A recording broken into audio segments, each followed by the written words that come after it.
Welcome back to 5-Minute Ethics. In the last show, we talked about the legal product and that you are both a fiduciary and a professional. But it doesn't mean much if you don't have a client. In this show, we'll talk about how to get a client.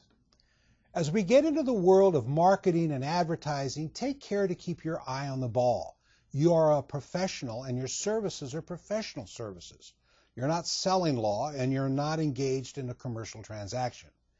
It's critical that you grasp the difference because it defines the client's expectations. I've had one job in my life. I sold shoes for Yonkers Department Store. Their motto was satisfaction always, and their operating standard was the customer is always right. That's a commercial standard, and it doesn't work well in the law.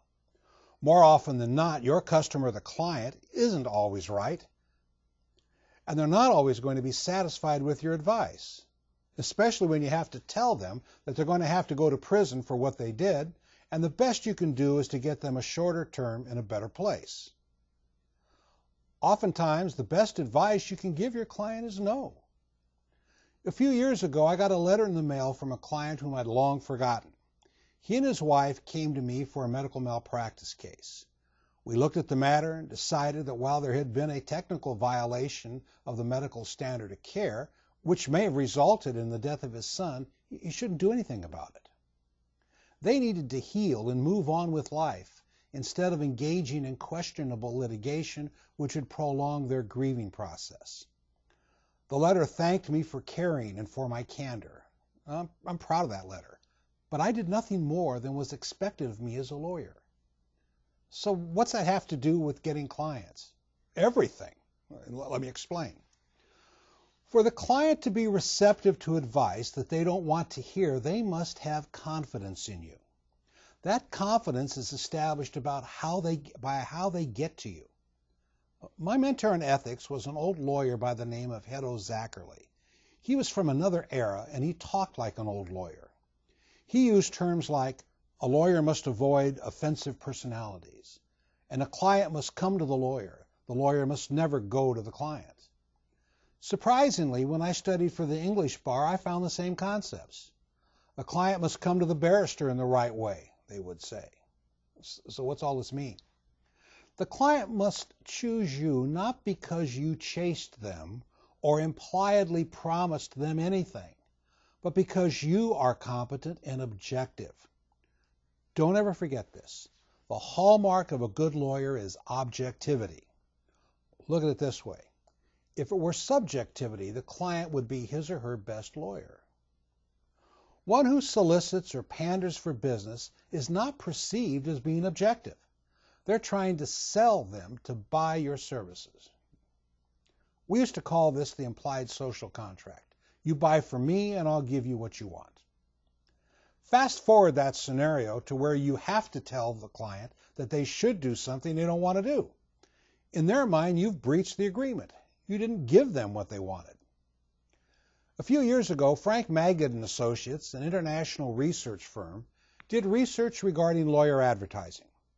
And they posed this question to their focus group. What would you do when the lawyer who advertised for your business told you something you didn't like or to do something you didn't want to do? What would you do? The unanimous response was shocking. They'd go to a real lawyer. When asked what they meant, they said, one whom they chose. Now, in my mind, it proves the wisdom of what the old lawyers used to say. The client must come to you in the right way. Now, all that sounds good, but we live in the time of the quick fix. You need a client, and you need one now. Just advertise and they'll come. That's what the ad agencies will say, and they're right. But unfortunately, the ad agencies forget about the effect that tactical advertising has on the delivery of legal services and your career. Let me explain. Suppose you want to do criminal law in the fast-paced area of drunk driving. You want to advertise something to the effect that if you drink and drive tonight, call me and I'll make it right. I'll get you off. Sounds good. You'll get calls from all the drunk drivers. But step back and think. Ultimately, you have to take that client before a jury. The same jury that will have heard your television ads promising to get drunk drivers off. You think you're going to win? This is what the old lawyers referred to as avoiding offensive personality. Your advertising actually works against your clients. So how do you get clients? Well, you get them through marketing.